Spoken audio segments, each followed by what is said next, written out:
एक पुराने गांव में एक छोटे से घर में एक लड़का रहता था जिसका नाम राहुल था। जब वह 10 साल का था तो एक भयानक हादसा हुआ। उसके माता पिता और छोटी बहन अनुपमा की मौत हो गई, लेकिन उसके साथ एक छोटी सी लड़की रहने लगी। राहुल को लगा कि यह उसकी बहन है, लेकिन वास्तव में वह एक भूत थी।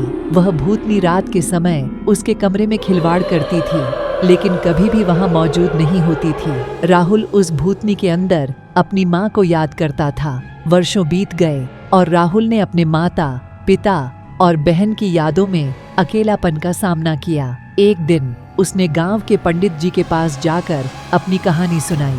पंडित जी ने उसकी बात सुनी और गहराई से सोचा। उन्होंने राहुल के साथ उसके घर जाने का फैसला किया और पूजा करने का निर्णय लिया। जब रात अंधेरे में ढल गई तो पंडित जी राहुल के घर पहुंचे। उन्होंने पूजा की तैयारी शुरू की। पंडित जी के मंत्र जाप के बीच अचानक हवा में एक अजीब सा अंदाज महसूस होने लगा। राहुल ने अपनी भूतनी बहन को देखा जो उनके सामने खड़ी थी। पंडित जी ने मंत्र जाप जारी रखा और पूजा जारी रखी। अचानक घर में भयानक ध्वनि गूंजने लगी, दीवारें कांपने लगी और जमीन कांप उठी। राहुल और पंडित जी आपस में आंखें मिलाकर दरियादिल हुए।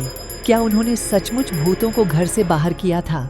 धीरे धीरे ध्वनि ठहर गई और घर फिर से शांत हो गया। राहुल और पंडित जी एक दूसरे को आश्चर्य से देखते रह गए। क्या उन्होंने वास्तव में घर से अद्भुत भूतों को निकाल दिया था? वर्षों बीत गए और राहुल एक मजबूत, साहसी युवक बन गया। उसने पुराने गांव को छोड़ने का फैसला किया, अपनी भूतों से भरी बचपन की यादों को पीछे छोड़कर। लेकिन एक रात जब वह बिस्तर में लेटा था तो उसने एक परिचित हंसी की आवाज सुनी। वह बेहद डर गया और फिर उसने उसे देखा।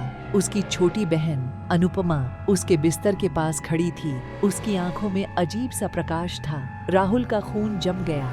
उसने सोचा कि पंडित जी ने उसके घर से भूतों को निकाल दिया था, लेकिन लगता है कि वे केवल इंतजार में थे अपना अंतिम शिकार लेने के लिए, और अब वे अपना अंतिम शिकार लेने आए थे। राहुल की चीखें रात के अंधेरे में गूंज रही थीं, जब भूतों ने उसे अंधकार में खींच लिया और राहुल को फिर कभी नहीं देखा गया।